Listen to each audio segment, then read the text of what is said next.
காலையில் எழுந்தவுடன் புது கிருபை தாங்குது. வாழ்நாள் முழுவதும் மகிழ்ச்சிக்குள்ளே இருக்குது. காலையில் எழுந்தவுடன் புது கிருபை தாங்குது. வாழ்நாள் முழுவதும் மகிழ்ச்சிக்குள்ளே இருக்குது.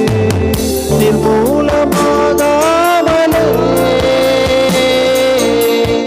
இதுவரை காத்தீரையா. பலவீன நேரங்களில் தினமும் தாங்கினதையா. நான் நிற்பதும் நிலைப்பதும் உங்க கிருபைதானப்பா. நான் நிற்பதும் நிலைப்பதும் உங்க கிருபைதானப்பா.